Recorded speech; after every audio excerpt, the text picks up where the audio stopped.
Morning children, today we are going to start with the question answers of history lesson number 2, the regional kingdoms part 1. The first question is this: how did the Rajput explain their origin? Answer: historians have different opinions regarding the origin of Rajput. The Rajput claimed that they were the descendants of Kshatriyas or warriors of Vedic times. They claimed that they were Suryavanshis, that is, belonging to the sun family.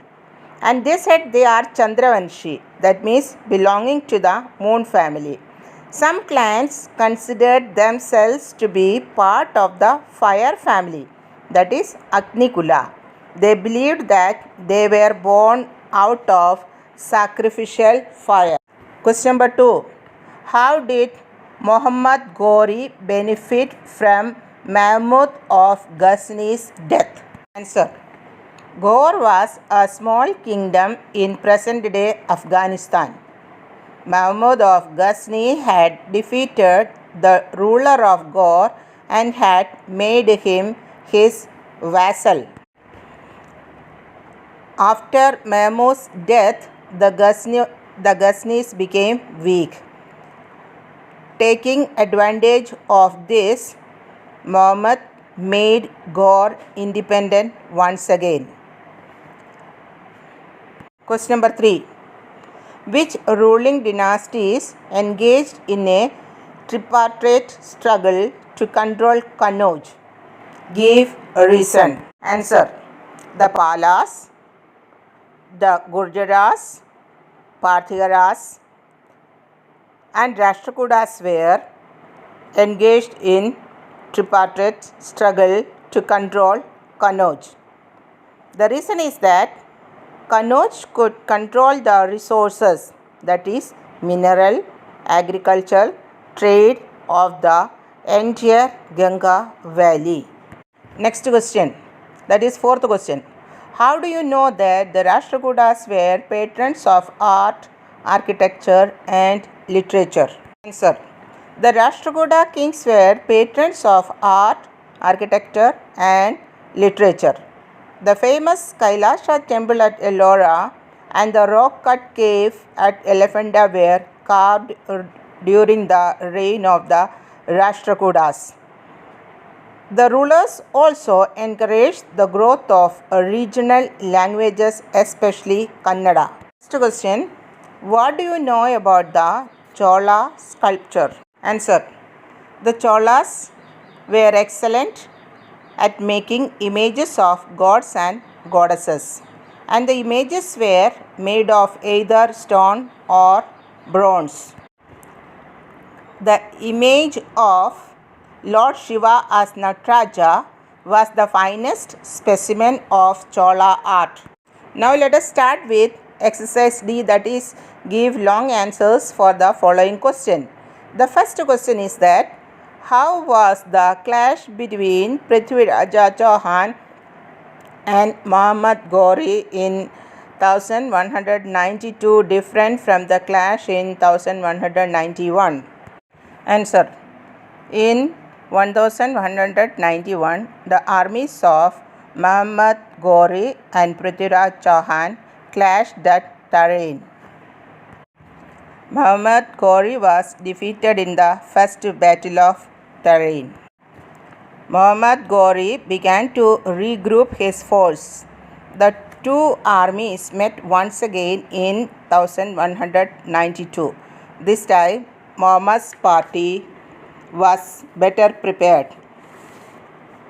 Prithviraja asked help from the rulers of other countries, but Prithviraja was defeated and captured. Next question. Describe the military achievements of Rajaraja Chola and Rajendra Chola. Answer: Rajaraja Chola was a brilliant commander. He defeated the Pandyas and the Cheras. He built a strong navy to control trade along the coastal areas. Rajendra Chola made the empire even more powerful. His army defeated the Cheras, the Chalukyas. Rajendra Chola called himself Gangaikonda Chola, which means one who has conquered places up to river Ganga. And he was a great conqueror, and he took pride in his victory in defeating the Pandyas and the Palas and the Chalukyas. Next question is, what do you know about Chola administration? Answer. The Chola kingdom was divided into provinces called mandalams, and the mandalams were looked after by governors. Each mandalam was further divided into Valanadus, and the Valanadus consisted of number of villages. There were also many towns or nagarams. Local self-government was a special feature of Chola administration, and the villages enjoyed freedom in looking after their own affairs. Each village had two assemblies, the Ur and Sabhas. The Ur was the general assembly of the villages, and the Sabha was a gathering of all male adults of the village. Next question, write a short note on regional kingdoms of Deccan. In this, we will write about the Rashtrakutas mainly. The Rashtrakutas were very powerful in the 18th century. The Rashtrakutas fought against the Palas and the Gurjara Patiharas. Then they clashed with the Pallavas, Pandyas and Cholas.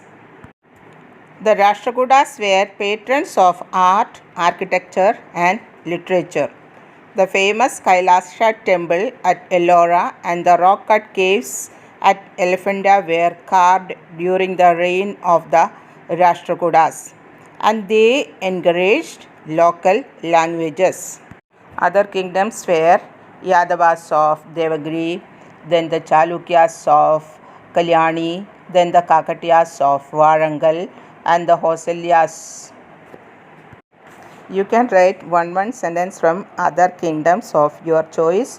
In this way, the lesson number 2 history is complete.